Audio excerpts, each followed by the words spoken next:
കാണാൻ എത്രയൊക്കെ ഭംഗിയുണ്ടെങ്കിലും ചേരാത്തൊരു ഡ്രസ്സ് ഇട്ട് കഴിഞ്ഞാൽ ഒരു ലുക്കും ഉണ്ടാവില്ല. ഇനിയിപ്പോൾ നമ്മളെ കാണാൻ വലിയ ഭംഗിയൊന്നും ഇല്ലെങ്കിലും നല്ല അടിപൊളി ഡ്രസ്സ് ഇട്ട് കഴിഞ്ഞാൽ നല്ല ലുക്കായിരിക്കും. എന്നെ പോലെ. അതാണ് ഞാൻ പറഞ്ഞത്, ഡ്രസ്സിന് നമ്മുടെ ജീവിതത്തിൽ വലിയ പ്രാധാന്യമുണ്ട്.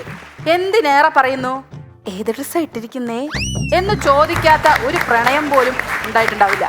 പക്ഷേ ഈ പ്രണയവും ഡ്രസ്സും തമ്മിൽ എന്താണ് ബന്ധം എന്ന് ആലോചിച്ചിട്ട് എനിക്ക് ഇതുവരെ പിടികിട്ടിയിട്ടില്ല. അല്ലെങ്കിലും കഷണ്ടിയും കല്യാണവും തമ്മിൽ ബന്ധമുള്ളത് കൊണ്ടൊന്നും അല്ലല്ലോ എടാ നിന്റെ മുടിയൊക്കെ പോയല്ലോ നിനക്ക് കല്യാണമൊന്നും കഴിക്കണ്ടേ എന്ന ആളുകൾ ചോദിക്കുന്നത്. ഈ ഡ്രസ്സിന്റെ കാര്യം പറയുമ്പോഴേ, ഈ കുരങ്ങനിൽ നിന്നും മനുഷ്യനിലേക്ക് എത്തിയത് പരിണാമത്തിന്റെ നേട്ടമാണെങ്കിൽ പണ്ട് ഒറ്റമുണ്ടിൽ നിന്നും ചുരിദാറിലേക്ക് എത്തിയത് ചില കുരങ്ങന്മാരുടെ നോട്ടം കാരണമാണ്. ഈ ആൺകുട്ടികൾക്ക് സാധാരണ ഡ്രസ്സുകളൊക്കെ വളരെ കുറവാണ്. പക്ഷെ പെൺകുട്ടികൾക്ക് അങ്ങനല്ല, വെറൈറ്റി ഡ്രസ്സുകളാ. സാരി, ചുരിദാറ്, പലാസോ, പിക്കാസോ, അങ്ങനെ അങ്ങനെ അങ്ങനെ അങ്ങനെ.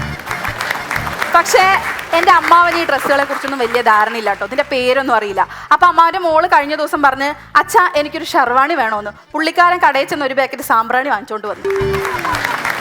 ഭാഗ്യം അവൾ പാട്ടിയാലാന്നൊന്നും പറയാത്തത്, അല്ലെങ്കിൽ ബ്രോക്കറിൻ്റെ അടുത്ത് നിന്ന് മോൾക്ക് പറ്റിയ ഒരാൾ വേണമെന്നൊക്കെ പറഞ്ഞേനെ പുള്ളിക്കാരൻ. ഈ ഭർത്താക്കന്മാർക്ക് ഭാര്യയുടെ കൂടെ നരകത്തിൽ പോവാൻ പോലും പേടി ഉണ്ടാവില്ല, പക്ഷേ ഡ്രസ്സ് കടയിൽ പോകാൻ ഭയങ്കര പേടിയാ. കാരണം 4, 3, 7 കളറേ ഡ്രസ്സിനെ കുറിച്ച് ഭർത്താക്കന്മാർക്ക് അറിയുള്ളൂവെങ്കിൽ ഭാര്യമാർക്ക് അങ്ങനെയല്ല. പച്ച എന്ന ഒരൊറ്റ കളറിൽ തന്നെ കിളിപ്പച്ച, ഇളംപച്ച, നീലപ്പച്ച, ചുവന്നപച്ച, മഞ്ഞപ്പച്ച, ചാണകപ്പച്ച, ഇങ്ങനെ 7 തരം വെറൈറ്റികൾ അറിയാം. അവൻ ആ കടയിലിരുന്ന് വേരിറങ്ങിയാലും ഇവൾ ഉദ്ദേശിച്ച ചാണകപ്പച്ച കിട്ടാതെ വീട്ടിൽ പോകുന്ന പ്രശ്നമില്ല. എന്തിനേറെ പറയുന്ന ആ സെയിൽസുകൾ ഈ മനുഷ്യന്റെ സങ്കടം കണ്ടിട്ട് ഏതേലും ഒരു ചാണകപ്പച്ച ഒപ്പിച്ചു കൊടുത്തു കഴിഞ്ഞാൽ അപ്പം ഭാര്യ പറയും, അയ്യോ ഇത് ജേഴ്സി പശുവിന്റെ ചാണകത്തിന്റെ പച്ചയല്ലേ, ഞാൻ ഉദ്ദേശിച്ചത് വെച്ചൂർ പശുവിന്റെ ചാണകത്തിൻ്റെയാണ്.